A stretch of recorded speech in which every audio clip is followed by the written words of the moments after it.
When I was a legislator, I used to make the statement every time I spoke at a rally or a pro-life event. I would say, we can ban abortion tomorrow. They can overturn Roe, not knowing it was going to happen. But there will still be a frightened young woman who finds herself with an unplanned pregnancy. And it's about, how do we impact her heart? I often say there's like two lungs of Kentucky Right to Life. There's Kentucky Right to Life, which is the organization, so to speak. So we have chapters throughout the state and members. That also includes the advocating and legislative arm, that branch. Then there's the education arm, the Education Foundation, which is the 501c3. So there are really two lungs that the organization breathes with.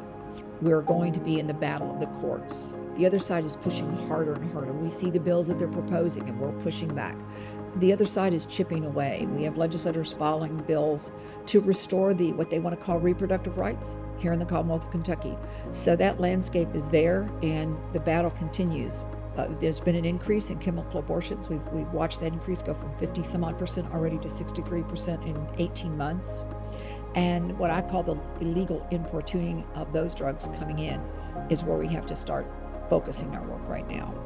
Think about just prescribing these medications or shipping these medications without doing a healthcare background, without assessing correctly how far along she is in her pregnancy, without looking at, is she Rh negative? Does she have other health complications? There's no health history. There's no medical investment in the front end, and there's no medical follow-up. We know we can't, under the law, you can't stop someone from going out of town or out of state to obtain health care. But we can take a deeper look at what's going on illegally in Kentucky. So we're looking right now at what does that legislation look like?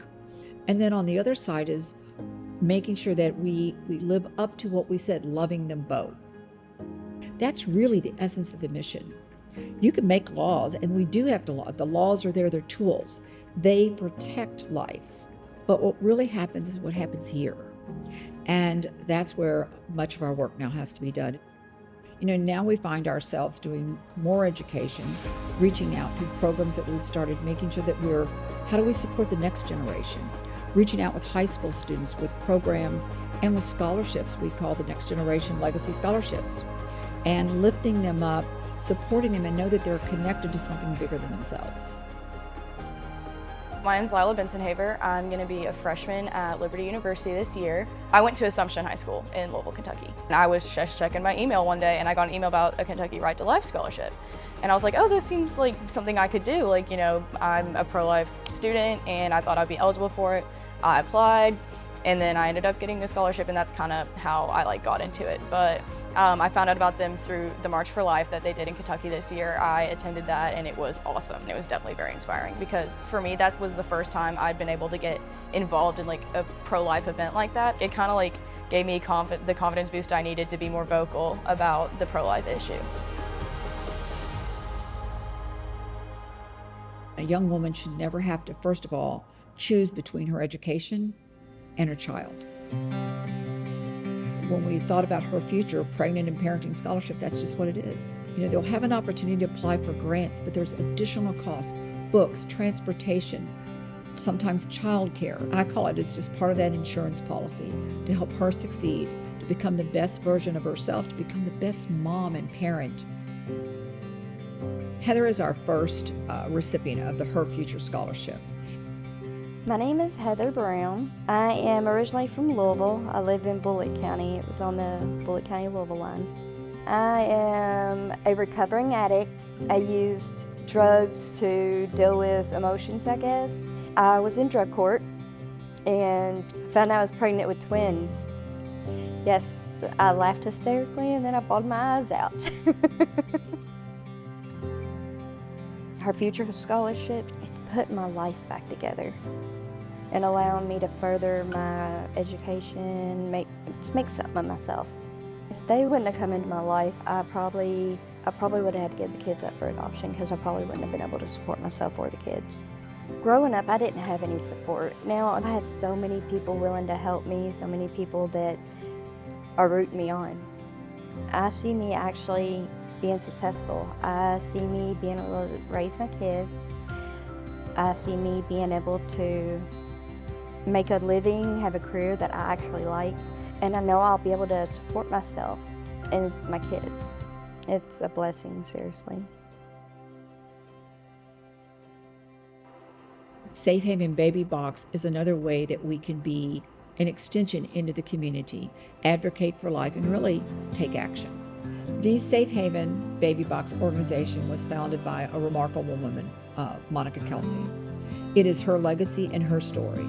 She found out later in her life she was abandoned at birth, and went on to say she doesn't want this for any other child. It's grown to 242 boxes across the United States since then. There's been 50 babies saved in the boxes. My name's Lisa Klee. I'm a baby box advocate in Northern Kentucky. A baby box will somewhat remind you of a night deposit box at the bank. Basically, it's a box that's in the side of a fire station, and you open the box and the 3 alarms go off. And when the alarms go off within 2 minutes, the fire department or EMS respond, and they are able to recover the baby that's placed in the box. We take for granted, a lot of us, that we have family and we have a support system. A lot of families grow and separate, or they have no family unit at all, and so they are unable to have any kind of assistance or support at all for, a pregnancy that comes up that's unplanned. This is a resource for them and a loving option for them to be able to place their child in the care of someone who will love, nurture, and take care of this baby. So for Kentucky Right to Life, we're just a small part. Sometimes it's a whole community that comes together to raise the money, or a church. But we feel like by having those seed funds that go out to the community, that can inspire more donations. So what we do, we as the chapters want to partner in their community, we seed that or help that by sponsoring the first $1,000. To see the look on the firefighters in the community's face when they see that child left there and know that they've made a difference. It's not about Kentucky Right to Life. It's not even about Safe Haven.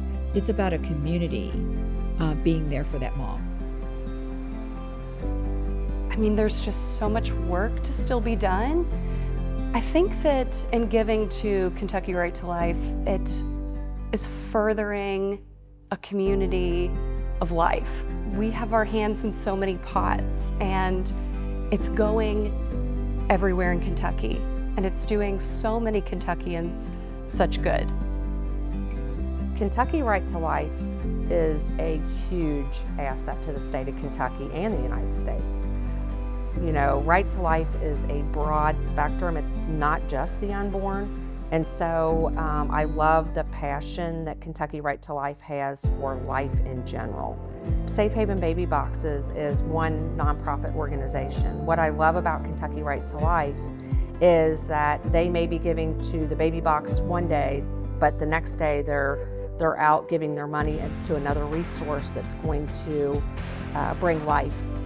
The future for pro-life advocacy, for Kentucky Right to Life, as I've talked about these 2 lungs, we will continue to advocate for just laws. And the programs that we have put in place and coming alongside in partnership organizations so that we can wrap around and dovetail in our programs for future scholarships, our legacy scholarships, Baby Box, the weekly radio show, a pro-life golf outing. So our mission continues to be to advocate for life, advocate for laws that protect life and honor life, and at the same time to advocate for life by educating the public and reaching into the public with programs that reinforce that. Wherever there is an opportunity for Kentucky Right to Life to change hearts and minds, love them both, protect and advocate for life, we will be there. The work that Kentucky Right to Life actually does help you. I'm living proof. It's a miracle. It's pretty much like a miracle.